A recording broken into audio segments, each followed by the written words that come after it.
O Instituto Butantan entregou hoje mais 1 milhão de doses da Coronavac ao Ministério da Saúde. A remessa encerra o primeiro contrato de 46 milhões de imunizantes com o governo federal.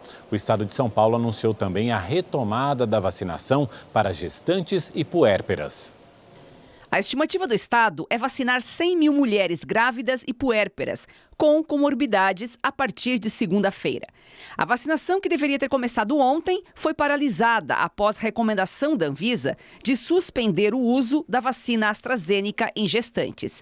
Segundo o estado, a retomada será possível por conta de um remanejamento de doses e da entrega do novo lote da Coronavac. Hoje pela manhã entregamos no Instituto Butantan mais 1 milhão de doses da vacina do Brasil, da vacina do Butantan, a Coronavac, para o Ministério da Saúde. Agora, 46.112.000 doses da vacina. Na entrega do novo lote, o governo de São Paulo informou que ao menos 71 grávidas receberam a vacina contra a Covid-19 por engano, ao invés do imunizante contra a gripe.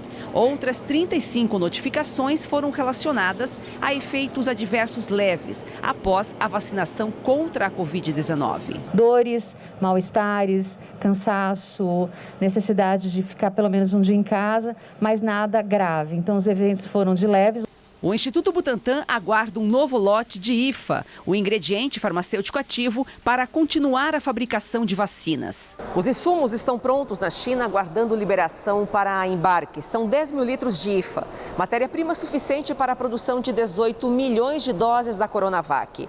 O governador João Dória anunciou que a carga deve chegar ao Brasil nessa semana. E dessa forma, a produção no Instituto Butantan não será interrompida. A importância desta liberação para não interromper a vacinação, não apenas em São Paulo, mas em todo o Brasil, Maurício, já que hoje 70% de toda a vacinação no país depende da Coronavac, depende da vacina do Butantan. E a partir de amanhã, 7 postos de vacinação vão funcionar em estações de metrô, trem e em um terminal de ônibus. E um sinal positivo: os índices da Covid-19 em São Paulo estão em queda. O número de casos reduziu 12,2% e as mortes 15,6%. A ocupação de leitos de UTI está abaixo de 10 mil pelo 4º dia seguido. Esses índices vêm se mantendo há pelo menos 3 para 4 semanas, estamos agora indo para a 4ª semana, mostrando o quanto todas essas obras e mecanismos que foram utilizados pelo governo do estado de São Paulo, no sentido de vacinar, nas estratégias do Plano São Paulo, restringindo horários e serviços, as medidas feitas pela Força Tarefa, fazem com que essas estratégias sejam impactadas nos nossos números. E começou hoje a vacinação contra a Covid-19 para pessoas com comorbidades de 55 anos a 59 em todo o estado de São Paulo. O dia amanheceu com fila na porta da Unidade Básica de Saúde do Jardim Colombo, na zona oeste de São Paulo. É que mais uma faixa etária do grupo com comorbidades foi autorizada a receber a primeira dose da vacina, a de pessoas com 55 a 59 anos. A dona Irene tem 58 anos e sofre de doenças pulmonares. Por isso, não via a hora de chegar a vez dela. Eu tenho doenças pulmonares, uma bronquiolite crônica, estou investigando algumas outras também, né? É tuberculose jovem, então eu estava com bastante medo de ficar descoberta da vacina, né? Para receber a dose, não pode simplesmente aparecer no posto e falar que tem uma doença. As pessoas com comorbidades devem apresentar um comprovante da condição de risco, por meio de um exame, receitas, relatório ou prescrição médica. Os cadastros previamente existentes nas unidades básicas de saúde também podem ser utilizados. A expectativa do governo de São Paulo é de imunizar 900 mil pessoas deste grupo prioritário em todo o estado. E para dar mais agilidade à campanha de imunização, aqui na capital paulista, além das UBSs, a prefeitura também reativou outros 26 pontos de vacinação drive-thru. No Memorial da América Latina, o movimento foi tranquilo, sem longas filas. Para ser imunizado, o motorista chega e já passa por uma primeira triagem rápida para a comprovação da idade. Depois, é encaminhado para a segunda etapa, onde é feita a conferência da documentação e comprovação da comorbidade. Em seguida, o motorista passa por uma outra tenda, onde é conferido o cadastro dele no sistema Vacina Já do governo do estado. E só depois recebe finalmente a dose da vacina. Eu estava ansiosa e eu achei que foi ótimo, porque o que a gente mais espera hoje é poder ter a oportunidade de ser vacinada. Super bem atendido, muito rápido, sem fila, sem nada, foi excelente. Para você que faz parte do grupo prioritário e ainda não foi se vacinar, anote aí. Os 26 drive-thrus espalhados pela capital funcionam de segunda a sexta, das 8 da manhã às 5 horas da tarde. E chegou agora há pouco ao Aeroporto Internacional de Campinas, no interior de São Paulo, mais um lote da vacina da Pfizer. O repórter Giovanni César tem mais informações para a gente ao vivo, né, Giovanni? Boa noite. Boa noite, Gabi. Boa noite, Mauro, e a todos que acompanham o Rede TV News. O voo com as 628 mil doses da vacina da Pfizer chegou de Miami, no aeroporto de Viracopos, em Campinas, pouco depois das 7 horas da noite. Essa é a terceira remessa que a farmacêutica americana manda para o Brasil, totalizando 2.200.000 doses, de um total contratado de 100 milhões de doses para chegarem até o final do terceiro trimestre deste ano. Mas ontem o ministro da Saúde, Marcelo Queiroga, assinou um novo contrato para mais 100 milhões de doses que devem ser entregues até o final do ano, totalizando aí 200 milhões de doses. Agora, hoje pela manhã, o prefeito interino de São Paulo, Ricardo Nunes, do MDB, recebeu 273 mil doses da vacina da Pfizer para vacinar os paulistanos a partir da próxima sexta-feira. De São Paulo, Giovanni César para o Rede TV News. A cidade do Rio de Janeiro voltou a vacinar hoje gestantes e puérperas com comorbidades. O uso do imunizante da AstraZeneca no grupo continua suspenso depois de uma recomendação da Anvisa.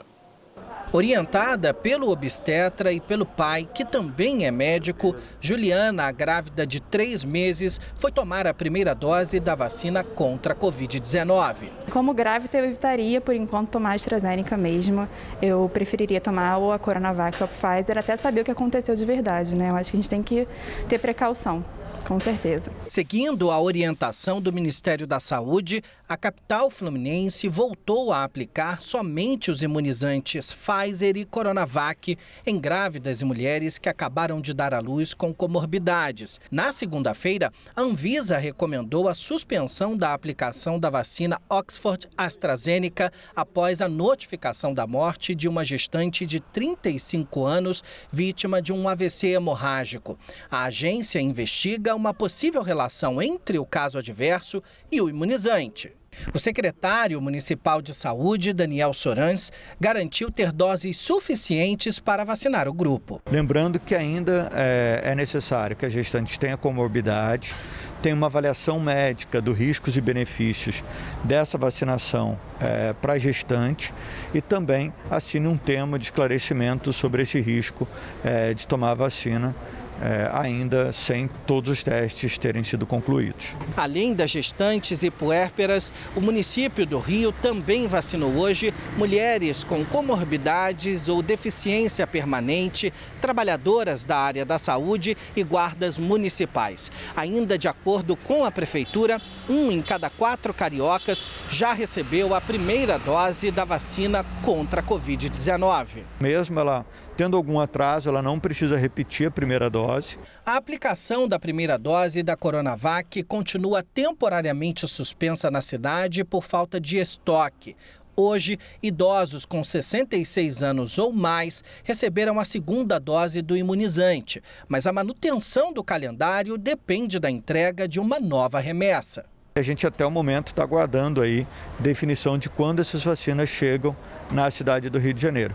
Se elas não chegarem hoje, obviamente a gente vai ter que suspender a vacinação para o grupo de 64 e 65 anos, que aconteceria amanhã. E o Ministério da Saúde lançou hoje a campanha de conscientização sobre medidas preventivas e vacinação contra a Covid-19. Durante o evento também foi lançada a Secretaria Extraordinária de Enfrentamento à Pandemia. A nova campanha do Ministério da Saúde de enfrentamento à Covid-19 reforça a vacinação, o uso de máscaras, a higienização das mãos e o distanciamento social. A ação tem como lema Brasil Unido, Pátria Vacinada. Nunca é tarde para se tomar as medidas que precisam ser tomadas. O governo, desde o primeiro momento, tem atuado fortemente, apoiando estados, municípios, consolidando a campanha da vacinação. Desde maio começou a pesquisa com a Unifesp, a Universidade de Oxford. Essas questões elas são gestadas e há um step by step, passo a passo, até chegarmos ao momento de hoje, que é um momento que marca um reforço às ações do governo federal. Durante o evento, também foi lançada a Secretaria Extraordinária de Enfrentamento à Covid-19. O objetivo é centralizar todas as ações relacionadas ao combate do coronavírus. A nova secretaria terá a participação de especialistas da sociedade científica e será chefiada pela médica infectologista Luana Araújo, profissional que foi formada pela Universidade Federal do Rio de Janeiro. Essa foi a recomendação que eu recebi do presidente da República, montar uma equipe técnica para enfrentar o problema da pandemia da Covid-19, e eu busquei um perfil técnico. Também trouxe uma mulher para colocar mais mulheres na gestão do Ministério da Saúde. Queiroga também falou sobre uma possível terceira onda de coronavírus no Brasil. Eu quero resolver logo a segunda e vamos trabalhar para que essa terceira não haja, E precisamos da colaboração de todos. E a Gabriela de França atualiza os dados da vacinação no Brasil. Isso mesmo, aqui no nosso telão a gente tem uma ideia de como é que está o ritmo da vacinação pelo país. Até hoje, 36.969.654 pessoas já receberam a primeira dose da vacina contra a Covid-19, o que representa 17,46% da população brasileira. Outras 18.547.257 pessoas já receberam um reforço do imunizante, a segunda dose, ou 8,76% da população. Agora a gente vai ver como é que está a distribuição entre os estados aí de forma proporcional, de acordo com o número de habitantes. Rio Grande do Sul está na liderança, já vacinou 22,54% da população. Na sequência, Mato Grosso do Sul com 22,41%. São Paulo aparece em terceiro lugar, com 19,38%, Bahia com quase 19% da população vacinada e, por fim, a gente tem aqui Espírito Santo com 18,33% da população vacinada contra a Covid-19. Mauro. E agora a gente vai falar da vacinação de uma outra doença, a gripe. E a vacinação contra a gripe em São Paulo segue abaixo da expectativa. Em um mês, apenas 30% do público-alvo compareceu aos postos de imunização. E os especialistas alertam sobre a importância de se imunizar também contra essa doença. A vacina da gripe é tão importante quanto a Covid. Tem que tomar, tem que se cuidar mesmo. A vacina é muito importante, é uma coisa assim, prioridade. Nesse momento de pandemia, então, mais ainda. Mas não é bem isso que está acontecendo. Na primeira etapa, que terminou na segunda-feira, só 1.400.000 doses foram aplicadas. A previsão era imunizar 5,5 milhões de pessoas, entre trabalhadores da saúde, crianças até 6 anos, gestantes e mulheres que deram à luz nos últimos 45 dias. A orientação é para que esses grupos procurem os postos de saúde, agora na segunda etapa, que contempla idosos e professores das redes municipal e estadual de educação. Essa é uma grande campanha que a gente já realiza há 23 anos. É muito importante para esses grupos prioritários. A vacina ela é constituída apenas de fragmentos do vírus influenza que não tem capacidade nenhuma de causar doença. A terceira etapa começa no dia 9 de junho para mais 5 milhões de pessoas com comorbidades e deficiência, trabalhadores portuários e de transportes coletivos, caminhoneiros, profissionais das Forças Armadas, de segurança e salvamento, funcionários do sistema prisional, população privada de liberdade e jovens sob medidas socioeducativas. E para quem está no mesmo período de tomar o imunizante contra a Covid-19, é preciso ficar atento, alerta a especialista. A prioridade será, primeiro, tomar a vacina do Covid, completa o esquema da vacina da Covid e 2 semanas depois receberá a vacina contra o vírus influenza. As pessoas que estiverem com febre ou com algum problema de saúde devem procurar atendimento médico para depois reprogramar a imunização contra H1N1. Seu Jorge está ligadíssimo. Todo ano, na época da campanha, corre para o posto de saúde. Ele diz que nem lembra mais como é ficar gripado. E tá tudo na mão para comprovar. É da Covid, e aqui da gripe. Tudo em dia. Tudo em dia, graças a Deus.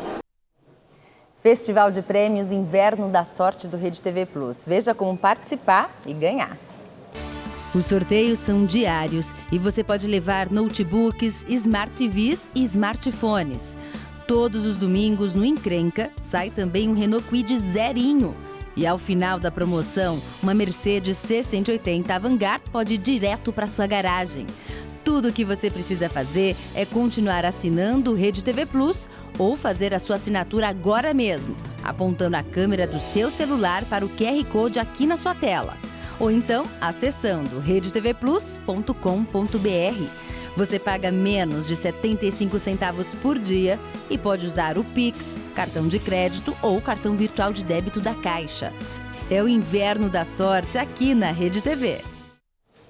O autor da chacina na creche Aquarela, em Saudade, Santa Catarina, recebeu alta hospitalar hoje. O assassino ficou 8 dias internado por conta das lesões no corpo provocadas por ele mesmo numa tentativa de suicídio depois do massacre. Como Saudades não tem unidade prisional, ele ficará detido em Chapecó. Fabiano Kipper Mai, de 18 anos, prestou depoimento no hospital na última segunda-feira. De acordo com o delegado que investiga o caso, o inquérito será encerrado amanhã. Fabiano foi preso em flagrante no dia 4 de maio, após matar 5 pessoas, 3 bebês e 2 funcionárias da escola. E a mãe de Gael, principal suspeita pela morte do menino de 3 anos, foi transferida para a penitenciária de Tremembé, no interior de São Paulo. O corpo da criança chegou hoje na Paraíba. O caixão com o corpo do menino Gael chegou aqui no Aeroporto Internacional Castro Pinto por volta das 5 horas da tarde. Veio neste avião da empresa Gol e logo depois foi levado para o hangar, onde foi despachado e seguiu com os parentes para o município de Prata, que fica a aproximadamente 300 quilômetros da capital paraibana. Após a autorização da Justiça, a Baker vai voltar a fabricar uma de suas marcas de cerveja. Luiz Felipe tomou a cerveja Belo Horizontina no final de 2019. Ficou 82 dias em coma e 5 meses internado. O sogro morreu após a intoxicação e o engenheiro de 37 anos voltou para casa sem os movimentos do corpo. Atualmente, eu estou andando com auxílio de muletas. Eu perdi 100% da audição, escuto por aparelhos. No total, 29 pessoas foram intoxicadas pelas cervejas contaminadas com a substância dietileno glicol. 10 morreram. 11 funcionários e sócios da Baker respondem na justiça por homicídio culposo, lesão corporal culposa e crime contra o consumidor. Por determinação do Ministério da Agricultura, a produção de bebidas na fábrica da Baker aqui em Belo Horizonte está proibida desde janeiro do ano passado. Mesmo assim, a empresa vai voltar a comercializar uma de suas marcas de cerveja. A retomada foi autorizada pela Justiça. A marca Capitão Senra será produzida pela dona da Baker, a cervejaria Três Lobos, em parceria com a cervejaria Germânia, que fica em Vinhedo, no interior de São Paulo. A liberação da Justiça veio depois que o Ministério Público enviou um parecer favorável ao juiz do caso. Segundo o MP, a bebida será fabricada por uma empresa regularizada e a comercialização vai contribuir para a reparação dos danos às vítimas. É importante ressaltar que essas vítimas têm recebido auxílio médico, auxílio emergencial, mas existem ainda diversas indenizações que são cabíveis. Em nota, o Ministério da Agricultura informou que está ciente do processo de terceirização. Disse também que a Baker permanece interditada, mas a contratação de uma empresa devidamente registrada é permitida. Já a Baker informou que a cervejaria Três Lobos tem pautado sua atuação na observância das normas e no cumprimento das decisões administrativas e judiciais. Eles voltando a oferir lucro, a ter algum lucro palpável, a gente pode convencer o judiciário a demovê-los desse local que eles tentam se colocar, que é de pobres. O Ministério Público prendeu 22 pessoas acusadas de sonegação de impostos em Alagoas e São Paulo. Mais de 230 empresas são investigadas. As fraudes aconteciam por meio da emissão de notas fiscais falsas, que geravam créditos fiscais indevidos e podem ter causado um prejuízo de 435 milhões de reais, segundo as investigações. Ao todo, foram expedidos 77 mandados de prisão e busca e apreensão. 10 mandados no estado de Alagoas e 14 em São Paulo. Entre os alvos estão empresários, advogados e contadores. Em Sorocaba, no interior de São Paulo, foi preso o secretário de Recursos Humanos da prefeitura da cidade, Rodrigo Onofre, e um casal acusado de desviar mais de 1 bilhão do fisco paulista. A operação contou com agentes do Departamento de Operações Policiais Estratégicas, o DOP, o Ministério Público, Secretaria da Fazenda e Procuradoria-Geral do Estado de São Paulo. Sobre a prisão do secretário de Recursos Humanos, Rodrigo Onofre, a Prefeitura de Sorocaba afirmou em nota que vai aguardar a apuração dos fatos para tomar qualquer medida. Em depoimento à CPI da pandemia, o ex-secretário de Comunicação da Presidência, Fábio Weingarten, negou que o governo tenha sido omisso na compra de vacinas e na produção de campanhas de orientação voltadas à população. Fábio Weingarten esteve à frente da Secretaria Especial de Comunicação do governo Jair Bolsonaro entre janeiro de 2019 e março deste ano. Senadores da oposição questionaram se o presidente Bolsonaro interferia na SECOM e nas campanhas desenvolvidas pela secretaria, o que foi negado. Segundo Weingarten, ele tinha autonomia total.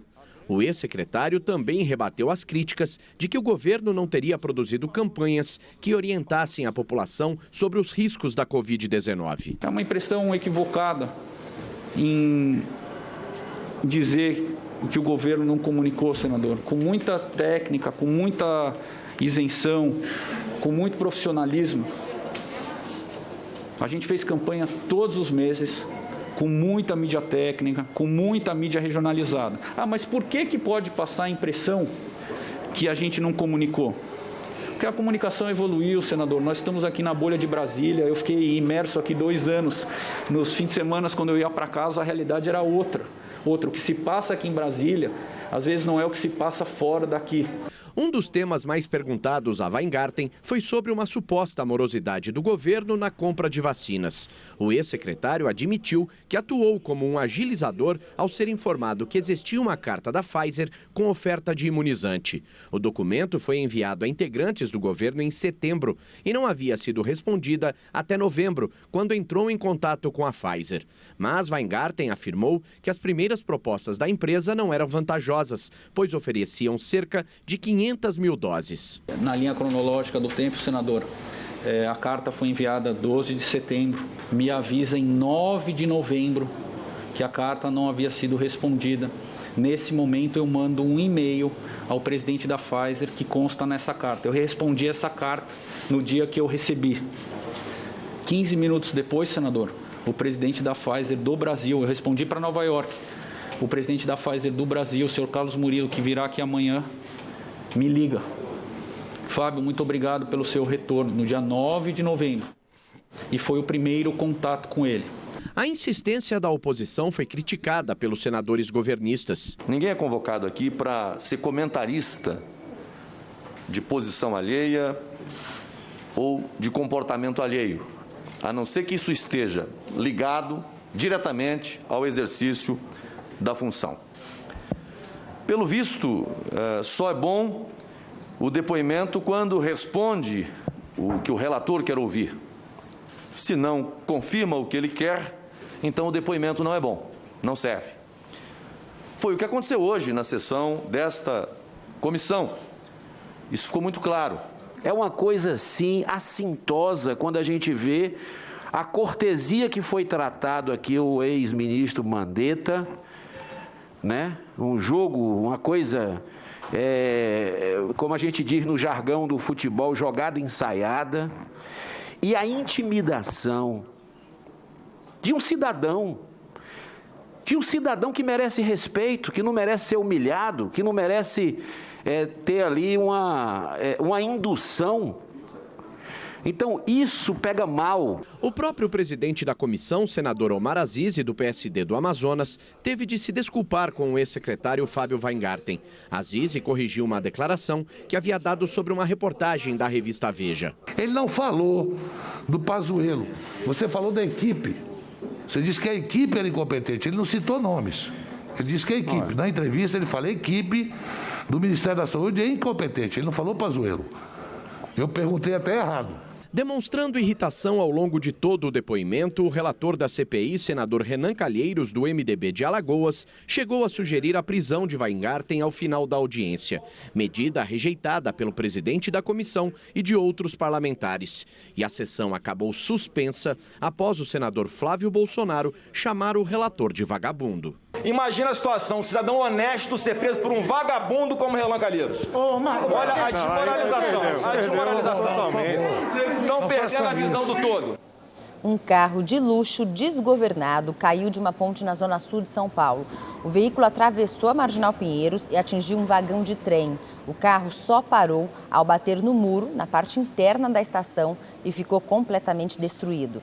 A motorista, de 24 anos, foi encaminhada a um hospital próximo com ferimentos leves.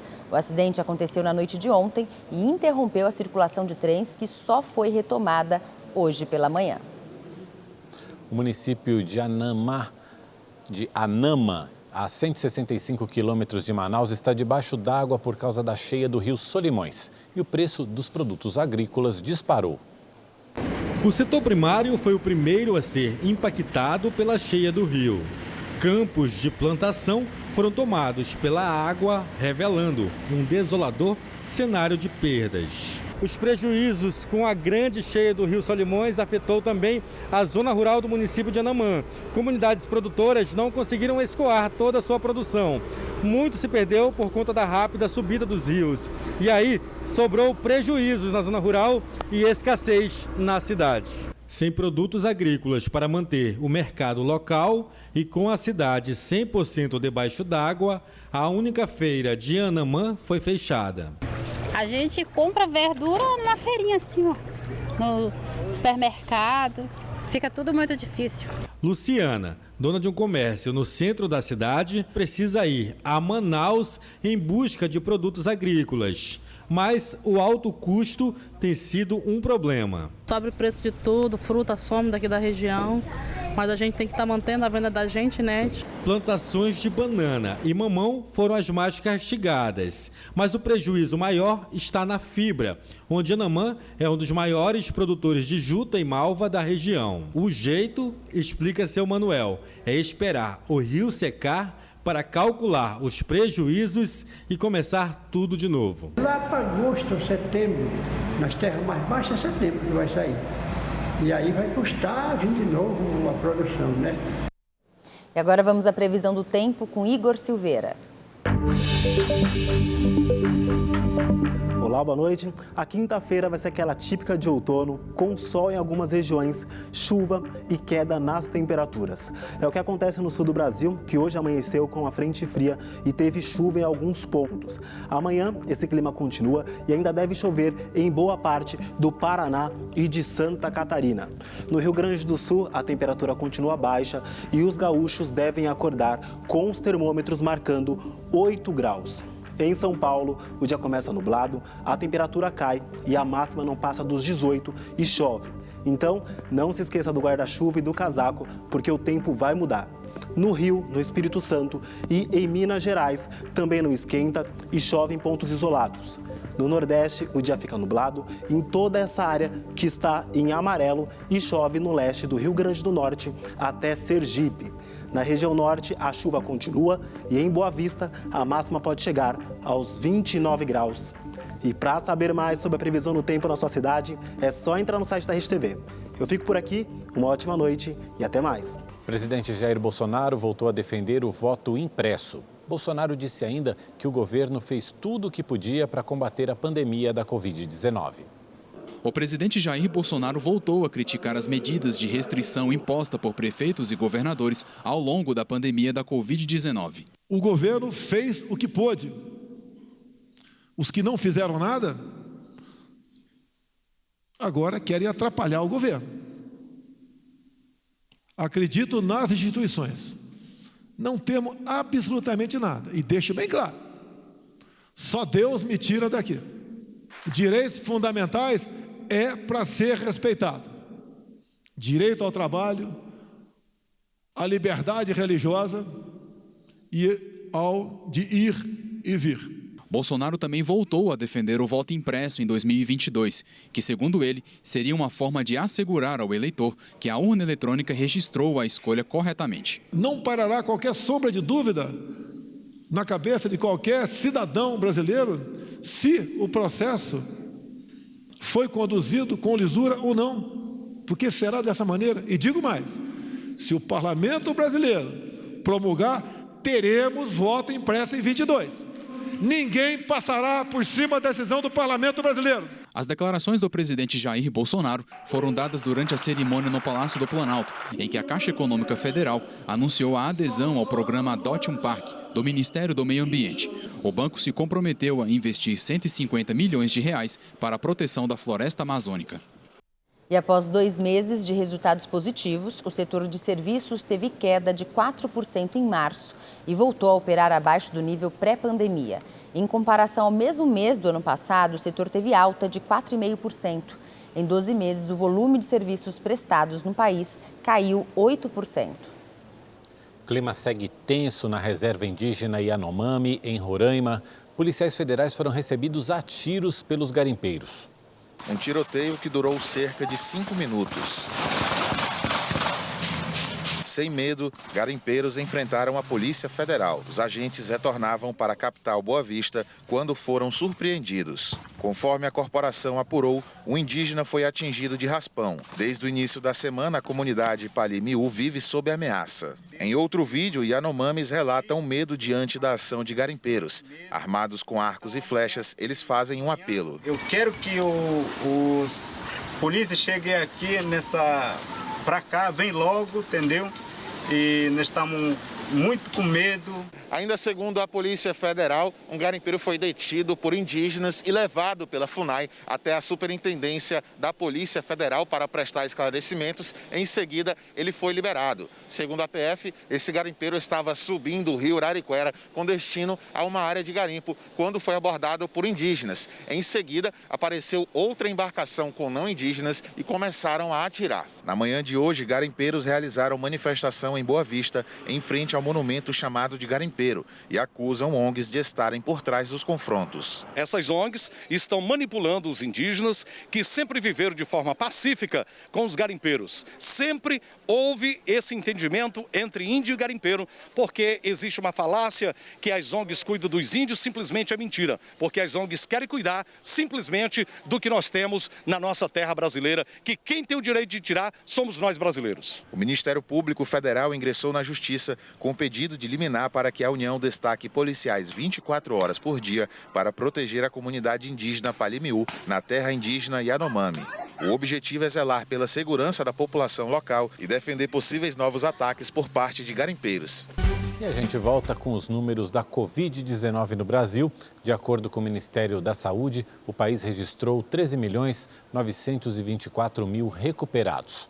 1.007.000 pessoas estão em acompanhamento e o Brasil registra 428.000 mortes causadas pela Covid-19. E o Rede TV News fica por aqui. Uma ótima noite para você. A gente espera amanhã. Obrigado pela companhia. Uma ótima noite para você. Até amanhã.